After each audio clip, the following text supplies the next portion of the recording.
Donc la conférence de ce soir, elle est un peu spéciale. Vous m'entendez assez ou faut que je mette le micro? Là, ça va? C'est bon? Bon, je vais pas me rapprocher plus parce que après je vous crierai dessus. Et puis c'est après que je vous crie dessus. Pas maintenant, on va pas précipiter. Donc du coup, c'est un petit peu spécial puisque c'est la première conférence de philo du théâtre de Dole. Donc j'ai la chance un petit peu d'inaugurer ça là. Donc j'espère que ça se reproduira avec moi, évidemment. Et donc du coup, à la fin de la conférence, vous attendrez 6 minutes ici, sans rien faire, soit dans l'obscurité, soit avec quelqu'un qui vous occupera, pendant que moi j'irai en coulisses me faire costumer et maquiller pour vous présenter ensuite une performance qui illustre le sujet de la conférence, que j'ai mise en scène avec Flavie Béroul, qui est quelque part ici, je vous laisserai la chercher, et que j'ai écrite, mise en scène, et dans laquelle je joue aussi également. Voilà. Donc ça fait actuellement depuis hier 16 heures qu'on est dans le théâtre. Alors, on a dû la faire 15 fois, mais on est un peu fatigué, mais c'est un gros travail. Un gros travail et un travail magnifique. Donc j'espère que ça vous plaira. Du coup, le sujet de ce soir, les inconnus au bataillon. Initialement, j'avais proposé 5 sujets, en fait, quand les scènes m'ont contacté. Ils ont choisi celui-ci. Au début, j'étais un petit peu stressé parce que je me suis dit, je vais parler de quoi? Parce que concrètement, aucun philosophe n'ont parlé du sujet que je vais vous parler ce soir. Sinon, lancer seulement des petites perches, par-ci, par-là, mais vraiment aucun philosophe. Il n'y a personne, si ce n'est qu'on peut supposer que certains font référence à ça. Et du coup, depuis octobre, je vis Vénation, voilà, tout le long pour chercher quoi vous dire, quoi faire.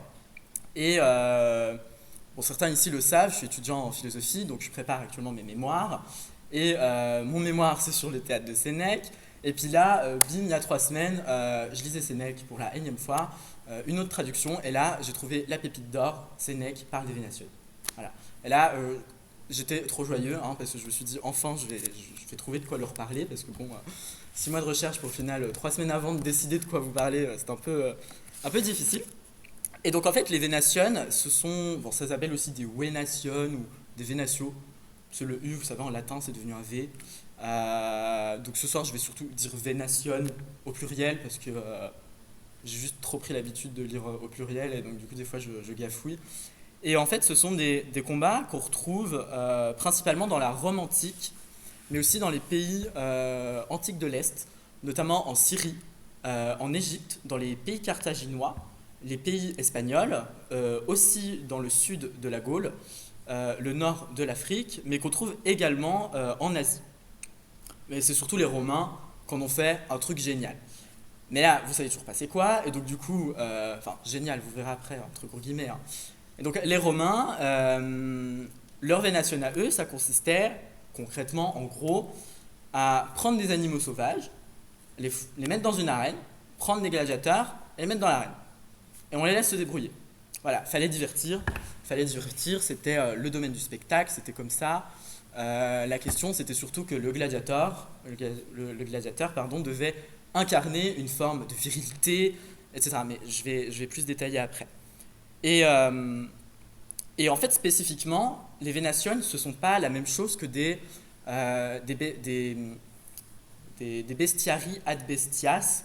Donc, en gros, globalement, là, vous savez qu'il y a eu des combats de gladiateurs avec des animaux, mais ce que vous avez en tête, ce sont des bestiarii ad bestias. Ce sont en fait des combats où étaient mis à mort des gladiateurs par des animaux. Mais c'était des gladiateurs. Les Vénatiennes, ce ne sont pas des gladiateurs, ce sont des venatores. Et les venatores, vous voyez, les gladiateurs, ils sont en bas de l'échelle romain, et les venatores, ils sont en dessous, c'est le bas du bas de l'échelle. Et eux, c'est pas des esclaves, ils n'ont pas du tout de statut, ils sont juste là, entre guillemets des esclaves, mais sans statut, pour divertir, et ils sont formés pour se battre avec des animaux sauvages. Bon, évidemment, vous doutez bien que parfois tu es formé avec un cerf, tu te retrouves devant un éléphant, c'est pas amusant, c'est pas la même chose de combattre un cerf et un éléphant, ça fait pas la même taille. Donc on se doute bien que Lugubius il est mort. Mais voilà. Et en fait, ces combats, moi mon problème pour ce soir, bah, c'est qu'on trouve, quand on a les bons mots-clés, donc les mots en latin, on trouve plein de choses, mais énormément de choses. Du coup, j'ai consulté au moins une cinquantaine de documents historiques, mais pour vous dire, ensuite, quand il y a 3 semaines, j'ai trouvé Sénèque, bah, fallait faire le tri, hein. Et faire le tri, bah, c'était pas amusant, parce que ça impliquait de devoir confronter les sources historiques, les sources des historiens, mais aussi les sources artistiques, parce que les Vénations, la plupart des sources dont on a actuellement l'héritage aujourd'hui, ce sont des mosaïques. Voilà. Hein, donc des mosaïques, notamment une villa en Suisse, j'ai pas retenu le nom, je m'excuse, mais qui a été découverte en 2012 sous terre. Et en fait, on a découvert une mosaïque qui est très jolie. Et je vais vous en parler juste un petit peu après. Mais en fait, cette mosaïque montrait une Vénation où ce n'est pas un animal, mais un humain déguisé en animal. Et là, moi, quand j'ai découvert ça, ça m'a questionné sur me dire, ah, mais il y a une innovation. Il y a une innovation, mais quand dans l'Empire romain, qui et pourquoi? Je vais vous épargner toutes les dates, mais si vous voulez juste chronologiquement, Auguste en premier, bon vous êtes à l'envers vous. Auguste, Caligula, Néron. Voilà, Caligula c'est un peu le milieu, c'est le plus connu. Sûrement vous avez lu Caligula de Racine, peut-être. Bah en gros c'est ça, c'est la même personne. Hein, voilà. Et en fait, parfois, du coup, ce que j'ai découvert, c'est que parfois, ces combats-là étaient, quand il n'y avait pas de bêtes, tout simplement, c'était des humains déguisés en animaux qui portaient des tenues totémiques. Mais pourquoi il n'y avait pas de bêtes? Tout simplement parce que, à force de coloniser le monde occidentaux-européen et l'Occident et aussi le sud de enfin, le nord de l'Afrique, il n'y avait plus d'animaux en fait au bout d'un moment. Parce qu'il y avait aussi également le Circus Maximus, que peut-être vous connaissez, qui est aujourd'hui un petit peu l'équivalent du cirque, qui est à la place Vaticane. Enfin, la place Vaticane avant c'était un cirque, et c'est là-bas qu'on faisait les Vénations. Voilà. L'obélisque n'existait pas, c'était une arène, et en fait on faisait les Vénations à la place Vaticane. C'est quand la christianisation de l'Empire romain a commencé qu'ils ont commencé à peut-être se dire que c'était pas très cool de mettre des humains avec des animaux sauvages. Mais pareil, on n'a pas énormément de sources parce que à l'époque, si on s'opposait à l'empire du divertissement, on était mort. Voilà. Et moi, mes sources, du coup, je les ai trouvées chez Sénèque, qui dans sa lettre, allez, en gros, la lettre, non, voilà, j'ai la lettre précise, la lettre 90. Au début, il est à fond avec les Vénations, il trouve ça génial, parce que Sénèque, c'était le précepteur de l'empereur Néron. Sauf que l'empereur Néron, il a fait tout l'inverse de l'enseignement de Sénèque. Sénèque, c'est un stoïcien. Il est là un peu en disant non, faut pas pleurer, c'est le destin. Faut pas avoir peur de la mort, on va tous mourir. Faut avoir de la tempérance, faut pas boire trop d'alcool. Faut limiter les divertissements. On évite aussi les théâtres comiques. Lui, il voulait que du théâtre tragique. Et puis Néron, bah, son élève, il devient empereur, et lui, bah, il fait tout l'inverse, il fait des orgies, il boit, il tue des gens, etc. etc. Mais Sénèque, il reste quand même un petit peu son homme conseiller politique. Et dans la lettre 90 des lettres à Lucilius, il est à fond avec les Vénations. Et dans la lettre 95, donc 5 lettres plus tard, qui est écrite environ 3 ans après, il est contre les Vénations et il s'y oppose radicalement. Et moi, c'est ça qui m'a questionné. Pourquoi? Et pourquoi il y a eu une innovation de mettre des humains, pardon, qui doivent incarner des animaux? Pourquoi on a changé sous certains empereurs? Et puis pourquoi certaines sources, notamment historiques et littéraires, supposent qu'il y a eu une innovation et que les Vénations n'étaient plus seulement du divertissement, mais peut-être quelque chose d'autre qui laissait passer un message politique en sous-texte, quand bien même c'est commandé par l'empereur. En fait, c'est ça qui m'a questionné. Et en fait, j'ai trouvé, petit contexte, je fais mes mémoires sur les tragédies de Sénèque, qui sont inabordées dans le monde actuel. Personne ne les connaît. Si ce n'est que Médée, il y a eu 4 représentations en France depuis 1925 de pièces de Sénèque. Donc voilà. En même temps, Sénèque, c'est un peu du Sophocle, mais genre version bien gore. C'est un film d'horreur, quoi. Tout est dans le détail. On se demande même s'il n'a pas vraiment fait les crimes qu'il cite pour pouvoir décrire comment les organes fonctionnent. Enfin, c'est très intéressant. Et en fait, dans son Phèdre, le début de son Phèdre, ça commence étrangement comme une vénatione.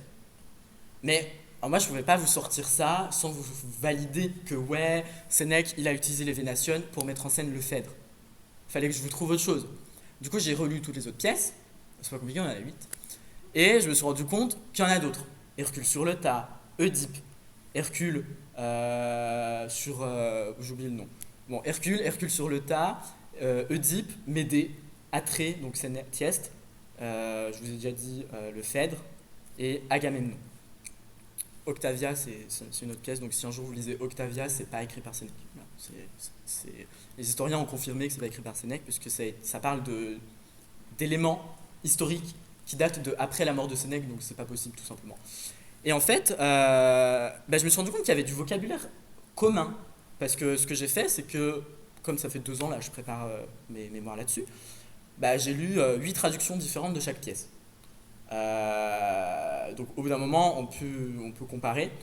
Et je me suis mis à les comparer et je me suis rendu compte que le vocabulaire utilisé était souvent du vocabulaire bestiaire, en rapport avec la chasse et les animaux, pour parler des métaphores, de comment les personnages arrivent à commettre des crimes horribles comme Médée qui, qui éventre ses enfants avant de les pendouiller sur un balcon.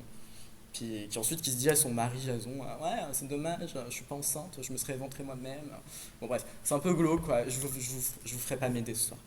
Mais ouais, ça vaut le coup de la regarder si un jour elle est refaite, parce que la dernière fois c'était en 1925. Donc bon. Et, euh, et donc du coup ça m'a intéressé de pourquoi Sénèque a fait ça alors qu'il s'oppose dans sa lettre 90 aux Vénations, et que ces pièces de théâtre, le Phèdre, c'est la première qu'il a écrite, donc c'était bien avant, enfin c'était un peu bizarre. J'ai toujours pas trouvé de réponse. Voilà. J'ai pas trouvé de réponse de pourquoi Sénèque, au début, il est à fond dedans et après, il est pas content. Mais c'est pas grave, ça me sert d'intro. Et en fait, du coup, j'ai changé de sujet. J'ai pris le sujet à l'envers. Je me suis dit, au pire, je trouve pas pourquoi Sénèque il utilise le vocabulaire des Vénations. Je vais chercher pourquoi les pièces de théâtre de Sénèque sont des Vénations. On prend la question à l'envers. Et là, un homme très gentil qu'il faut citer ce soir, c'est Adrien Bru, historien de l'université de Besançon, qui m'a très gentiment offert son ouvrage sur les combats antiques de l'Est, et dans lequel il y a un chapitre énorme sur les Vénations. Et bon, il ne parle pas de Sénèque. Mais ça m'a permis de comprendre la dimension du spectacle dans les Vénations. Parce qu'on ne peut pas comprendre ce que je vais vous raconter après, qui est un petit peu organique, sans avoir compris la dimension du spectacle.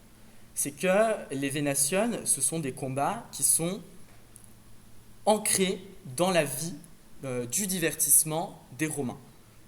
Certaines sources d'historiens que Adrien Bru reporte citent même certaines Vénations qui ont duré 58 jours. 58 jours de gladiateurs dans une arène, enfin de vénatores dans une arène, avec des animaux qui s'enchaînent. Et les corps, les cadavres qui s'enchaînent. On les jetait directement dans l'eau après. Mais 58 jours. C'est très long. Et pourquoi c'était si divertissant? Pourquoi les gens ils adoraient ça? Alors que dans l'Empire romain, la tragédie, ça n'avait plus aucun rapport avec la tragédie antique. C'est très différent, comme le rapporte Florence Dupont dans tous ses livres là-dessus. Et la catharsis, c'était pas l'objectif du divertissement romain. L'objectif du divertissement romain, c'était de montrer la puissance de l'empereur, son empire colonial, à travers l'utilisation d'animaux exotiques comme des éléphants ou des girafes. En plus, les girafes, c'est super gentil. Franchement, c'est un peu horrible de mettre des girafes là-dedans. Mais bon, on fait, voilà, des girafes, des cerfs, il y avait des taureaux aussi de Thessalie, il y avait aussi des ours de Dalmatie, des loups. Ah, les loups, ça devait être rigolo. Des lions, des tigres, beaucoup de tigres, parce que les lions, c'est plus difficile à capturer. Et les tigres, c'était plus proche en Asie, tout simplement. Voilà, on n'allait pas dans les trucs exotiques, quoi. Mais, petit fun fact, c'est très rigolo. Certaines sources que j'ai découvertes, en fait, ce qu'ils faisaient, c'est que donc ça se passe pas au Colisée, ça se passe au Circus Maximus, donc à la place Vatican actuelle. Ils faisaient des douves Dans l'amphithéâtre, ils remplissaient d'eau en faisant une dérivation, ça devait prendre des mois et des mois, hein. Et en fait, ils mettaient des bateaux, et je sais pas par quel moyen ils arrivaient à kidnapper des requins. Et ils mettaient les venatores dedans avec les requins. Bon, les Égyptiens, ils ont bien créé des pyramides. Voilà, il a bien imaginé qu'ils ont réussi à trouver une solution pour ramener des requins en plein milieu de Rome. Bon, c'est peut-être qu'ils ont réussi, non, je sais pas. Et en fait, en dehors de l'aspect complètement spectaculaire, parce que c'était des grandes choses, des spectacles qui durent longtemps, c'était aussi des spectacles, surtout qu'il faut retenir ça, en l'honneur de la déesse Diane, la déesse de la chasse. Et avant le spectacle, on faisait un rite religieux sur scène, enfin sur scène, dans l'arène, quoi. Donc on mettait beaucoup d'encens, généralement les gens ils pouvaient plus respirer, quoi. Mais, euh, mais c'est très intéressant cette dimension religieuse, vous verrez dans la performance comment on a décidé de l'illustrer. Et en dehors de cette dimension du spectacle, c'est surtout la dimension totémique, personnellement, qui va m'intéresser ce soir. Je pense que vous avez lu quand même le descriptif avant de venir. À moins que vous êtes dit, allez, qu'une vie, on y va, youpi, fun, c'est cool. Non, vous avez lu le descriptif, donc vous avez lu que, moi ce qui m'intéresse, le titre Animal incarné, c'est le fait d'incarner un animal. Et bien en dehors de la dimension du spectacle, les venatores, concrètement, s'ils mouraient, ben ils mouraient. S'ils n'étaient pas assez bien, ils mouraient. Ou alors, ils continuaient jusqu'à ce qu'ils meurent. Donc, fallait qu'ils tuent la bête en face, quoi, pour essayer de devenir gladiateur, et pas de rester venatores et essayer de gravir les échelons, quoi. Bon, en vrai, il n'y en a pas beaucoup qui arrivaient, hein, mais puis comme en plus c'était des étrangers sans statut, bah, on n'a pas de compte officiel. Sous Caligula, on sait juste qu'il y a eu environ 160 000 animaux sauvages qui ont été tués dans l'arène. Donc il faut compter ceux qui n'ont pas été tués, qui ont tué les animaux, les venatores, puis tous les venatores qui sont passés avant. Je doute qu'un tigre ça se tue en 2 secondes. Pareil pour un éléphant. Enfin, imaginez un petit humain sur un éléphant. Bon, bref. Donc on ne peut pas savoir, mais voilà.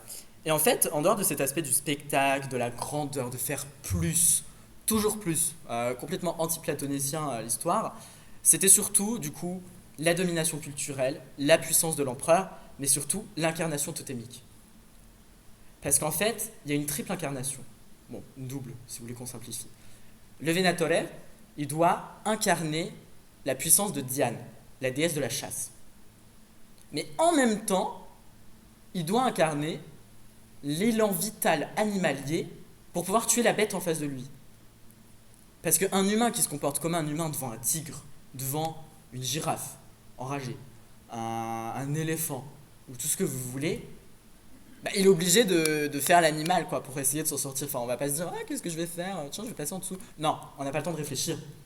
Donc il doit incarner une animalité et en même temps une divinité. Bon, c'est un peu bizarre. Alors moi, je me suis dit, comment je parle de ça en philo? Parce qu'en philosophie, personne, mais vraiment personne, ou alors je suis juste nul en recherche, mais c'est 6 mois quand même, donc je me fais confiance.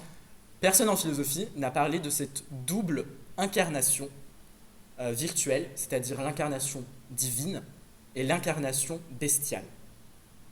Parce qu'à proprement parler, c'est complètement opposé.